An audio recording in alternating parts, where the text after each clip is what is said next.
रात का समय था। भीमा अकेले जंगल के रास्ते से होता हुआ सुंदर नगर राज्य जा रहा था। तभी उसकी नजर नीम के एक प्राचीन पेड़ पर पड़ी, जिसकी शाखाएं जमीन पर लटक रही थी। भीमा अपने आप से बोला, चलते चलते मेरे तो पैर जवाब दे गए। क्यों ना इस घने नीम के वृक्ष के नीचे थोड़ा आराम कर लिया जाए।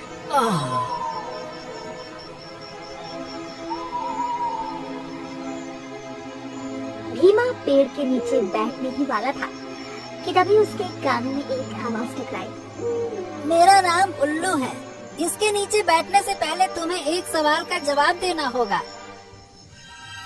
भीमा की नजर जैसे ही पेड़ के ऊपर पड़ी तो उसने देखा एक उल्लू इंसानी आवाज में बोल रहा था। तुम तो उल्लू हो, तुम इंसानी आवाज में कैसे बात कर सकते हो? इस बात के कोई मायने नहीं है। मेरा एक सवाल है, अगर तुम उसका जवाब दे दोगे उसके बदले में तुम्हें सोने चांदी के खजाने का पता बता दूंगा, और अगर नहीं दोगे तो तुम्हें पत्थर बना दूंगा। भीमा उल्लू की बात सुनकर डर गया।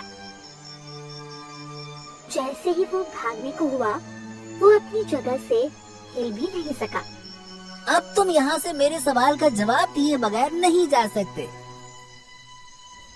भीमा अपने माथे का पसीना पोंछते हुए बोला, ठीक है, पूछो। तो फिर सुनो, सवाल ये है कि एक तरफ तुम्हें एक हीरे से भरा हुआ जंगल दिया जाए, वहीं दूसरी तरफ तुम्हें एक दूसरा जंगल दिया जाए जो अंधेरे से भरा है। तुम बताओ कौन सा जंगल लेना पसंद करोगे? मुझे नहीं पता था कि तुम इतना आसान सा सवाल करो। अरे जाहिर सी बात है कि मैं हीरों से भरा हुआ जंगल लेना पसंद करूंगा, और क्या।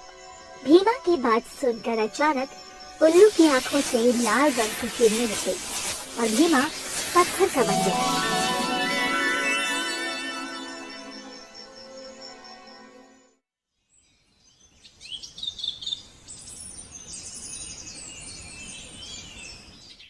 अगली सुबह सुंदर नगर का राजा विक्रम अपने महल में बेचैनी से टहल रहा था कि तभी उसकी पत्नी आकर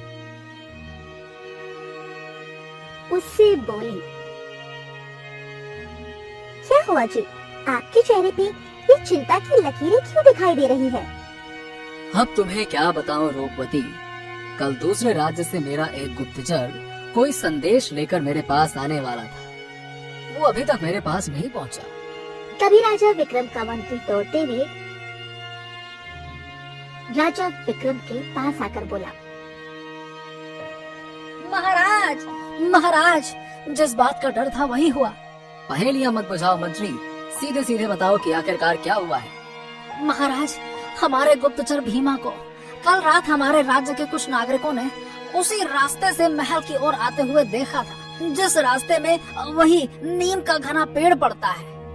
ये सुनकर राजा विक्रम के चेहरे पर चिंता की लकीर और दिखाई देने लगी। जाओ, सारे राज्य में ऐलान कर दो कि सभी राज्यवासी मेरे महल के सामने एकत्रित हो जाएं। मैं एक जरूरी ऐलान करना चाहता हूँ।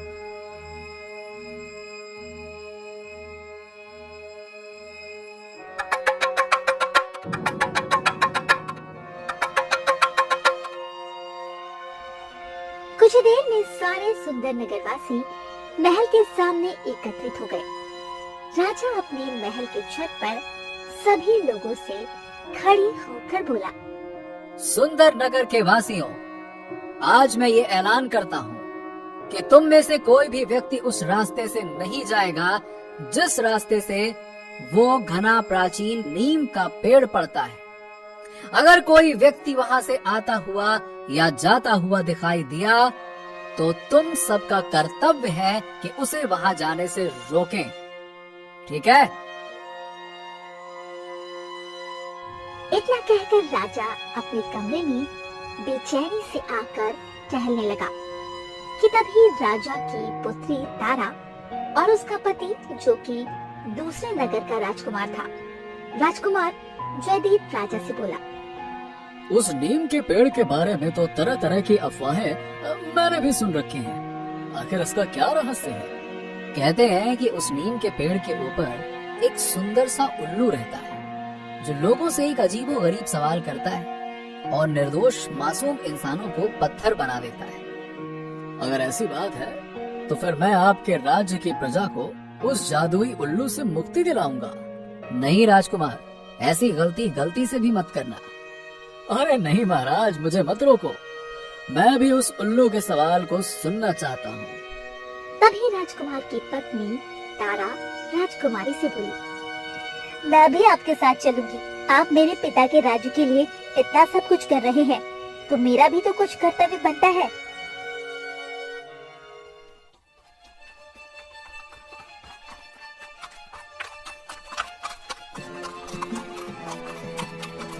राजकुमार जयदेव अपनी पत्नी तारा को लेकर दोपहर के समय उसी प्राचीन नीम के पेड़ के पास पहुंच गया। राजकुमार ने देखा उस पेड़ के पास एक बहुत ही सुंदर सा तालाब था। तभी उस तालाब के ऊपर राजकुमार को पत्थर की मूर्तियां तैरती हुई दिखाई दी। राजकुमार अपनी पत्नी तारा से बोला, मुझे लगता है ये वही मासूम निर्दोष इंसान है जिन्हें पत्थर बना दिया गया। राजकुमार ने इतना बोला ही था कि तभी उसके कानों में उसी उल्लू की आवाज टकराई।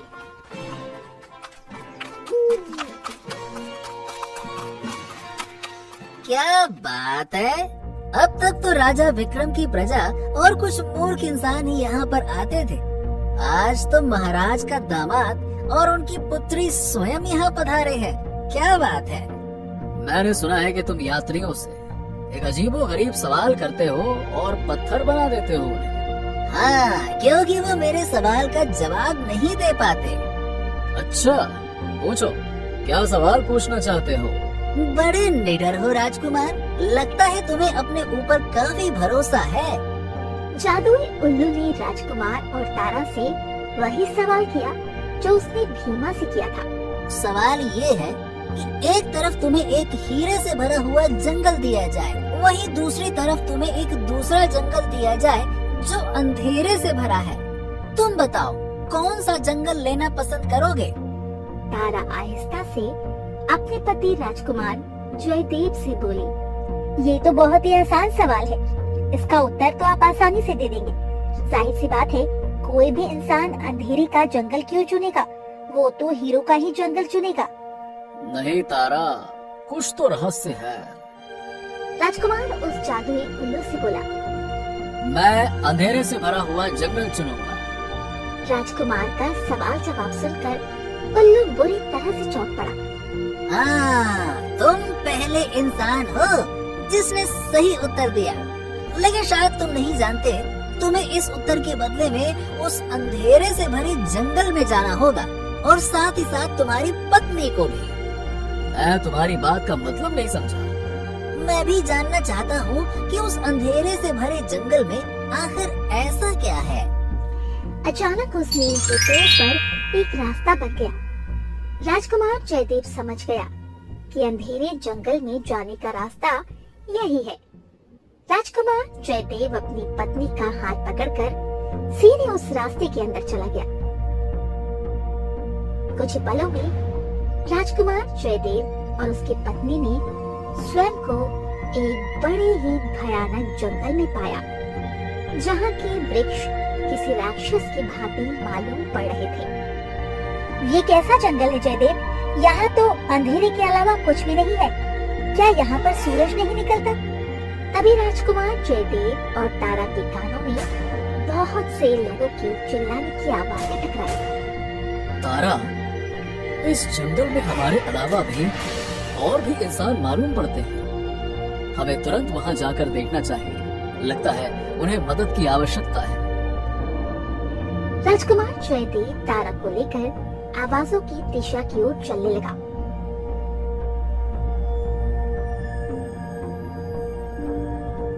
कुछ देर के बाद वो दोनों एक गुफा के बाहर खड़े हुए थे। उस गुफा के अंदर जाने वाले द्वार में बड़ी बड़ी मोटी सलाखें लगी हुई थी। उन सलाखों के अंदर गुफा में बहुत से लोग बंद थे। तभी उनमें बंद भीमा राजकुमार जयदेव की ओर देखकर चिल्लाया। आप तो राजकुमार जयदेव हैं, महाराज विक्रम के दामाद। मेरी मदद कीजिए, मुझे यहाँ से निकालिए। मैं भीमा हूँ, मुझे निकालिए। तुम तो भीमा हो जिनका महाराज आज इंतजार कर रहे थे। तुम यहाँ कैसे आए? उस जादुई उल्लू ने मुझसे सवाल पूछा और मैंने उसका उत्तर दिया। अचानक मैंने स्वयं को इस गुफा के अंदर पाया, जहाँ मेरी ही तरह और भी बहुत से इंसान बंद हैं। राजकुमार जयदेव ने अपनी तलवार से जैसे ही उन सलाखों को तोड़ने की कोशिश की, अचानक से उनमें से खुशियां निकलने लगी और राजकुमार जयदेव पीछे की ओर गिर गया। आप ठीक तो हैं? अचानक वो गुफा गायब हो गई और साथ ही साथ आवाजें भी। राजकुमार जयदेव और तारा ने अपने आप को एक सुंदर तालाब के किनारे पाया। तालाब के किनारे एक बूढ़ी औरत गुमसुम उदास बैठी हुई थी। उन दोनों को देखकर वो बूढ़ी औरत उदासी से बोली, लगता है तुमने उन सलाखों को तोड़ने की कोशिश की थी। तुम्हें कैसे पता? उन सलाखों को जो भी तोड़ने की कोशिश करता है वो यही पहुंच जाता है। आखिर इन सब का क्या रहस्य है? कहते हैं ये अंधेरे से भरा जंगल किसी समय बहुत ही सुंदर जंगल हुआ करता था। उस समय यहाँ पर एक जंगल की रानी वास करती थी, मगर एक दिन एक तांत्रिक बुरे इरादों से इस जंगल में आया। उसके जंगल में आते ही सब कुछ खत्म हो गया। तुम्हें अगर बाहर निकलना है और उन सबको आजाद करवाना है तो तुम्हें उस तांत्रिक को खत्म करना होगा। तो मुझे बताओ वो तांत्रिक कहाँ मिलेगा? यहाँ से कुछ दूर एक बहुत ही पुराना खंडहर है। कहते हैं उसने अपनी पापों की नगरी वहीं पर बसा कर रखी है। मैं उसे खत्म कर दूंगा। ध्यान रखना, वो तुमसे एक सवाल करेगा, तुम जवाब नहीं देना, लेकिन तुम भी उससे कोई ऐसा सवाल करना जिसमें वो कुछ देर के लिए उलझ जाए। तुम्हें उसी मौके का फायदा उठाकर उस पर वार करना है। राजकुमार जयदेव बगैर देरी किए हुए तारा को लेकर उस पुराने खंडहर की ओर चलने लगा। कुछ देर बाद उन दोनों को एक पहाड़ी पर बना हुआ एक टूटा और पुराना खंडहर नजर आने लगा। क्या हमें उसके लिए अंदर जाना चाहिए? अगर हमें रहस्यों की परतों की गहराई में उतरना है और उन्हें सुलझाना है तो हमें खंडहर के अंदर जाना ही होगा। क्या उस बूढ़ी औरत की बात पर भरोसा किया जा सकता है? तारा, हमारे पास और कोई रास्ता नहीं है।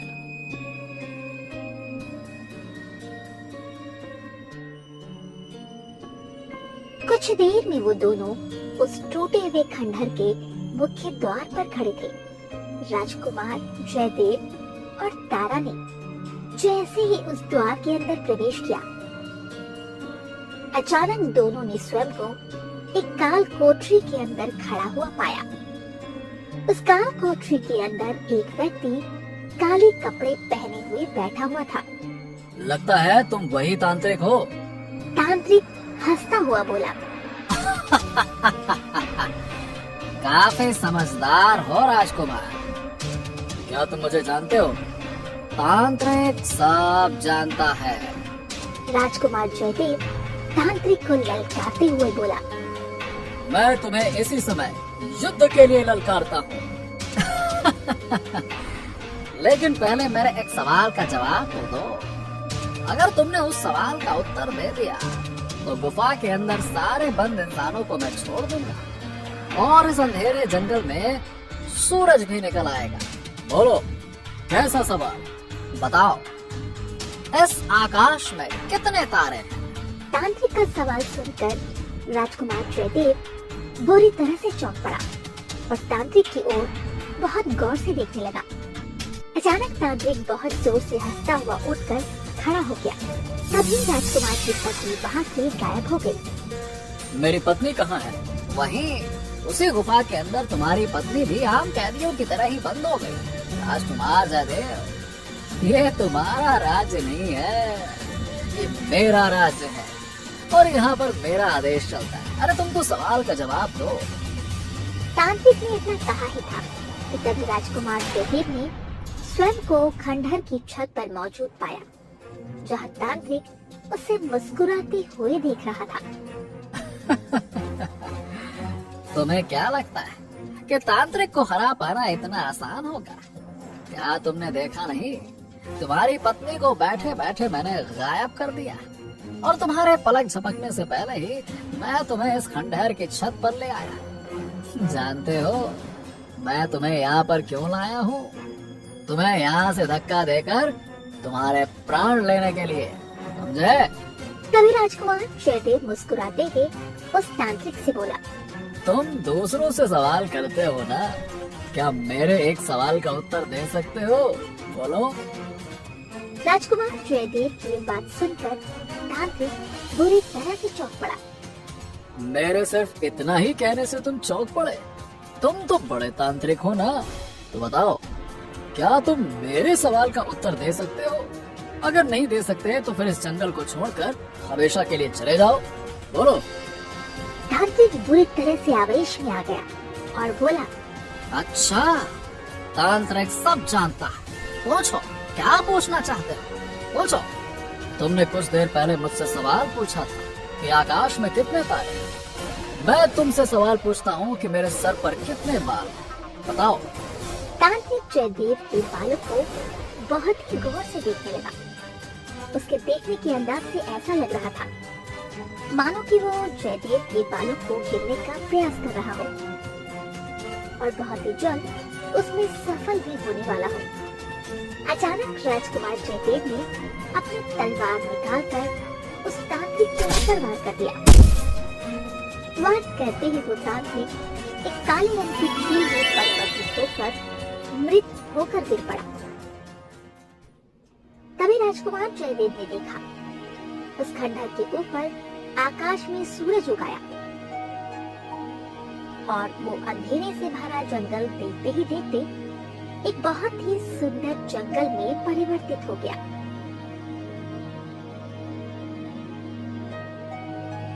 अगले ही पल राजकुमार जयदेव ने स्वयं को उसी नीम के पेड़ के पास खड़ा हुआ पाया, जहाँ पर तारा और वो सारे लोग मौजूद थे जो कि उस गुफा के अंदर बंद थे। कुछ देर में वो उल्लू उड़ते हुए राजकुमार के पास आकर खड़ा हो गया और वो एक सुंदर स्त्री में परिवर्तित हो गया। तुम्हारा बहुत बहुत धन्यवाद राजकुमार। मुझे विश्वास था कि तुम उस अंधेरे जंगल को पार करके उस तांत्रिक तक जरूर पहुंचोगी। एक बात समझ में नहीं आई कि यहाँ पर एक तालाब बहता था, वो कहाँ गया? और वही दूसरी बात, तुम तो इंसानों को पत्थर बना देती थी, फिर वो सब उस अंधेरे जंगल में बंदी कैसे बन जाते थे? यहाँ के लिए वो लोग पत्थर के बन जाते थे, लेकिन उनकी आत्मा उस अंधेरे जंगल की गुफा में कैद कर दी जाती थी। तुम्हें जो उस सुंदर तालाब के पास बूढ़ी औरत मिली थी, वो औरत मेरी माँ थी। राजकुमार जयदेव उसकी बात सुनकर पूरी तरह से चौंक पड़ा। बरसों पहले उस तांत्रिक ने मुझे अपने सवालों में उलझाकर मुझे उल्लू बना दिया और मेरे जंगल पर कब्जा कर लिया। तब से मैं हर यात्री से यही पूछती थी। मैं जानती थी मेरे प्रश्न का विपरीत उत्तर वही दे सकता है जिसके दिल में इंसानियत होगी, और वो तुम थे। इतना बोल के वो सुंदर स्त्री गायब हो गई और सुंदर नगर में सब सही हो गया।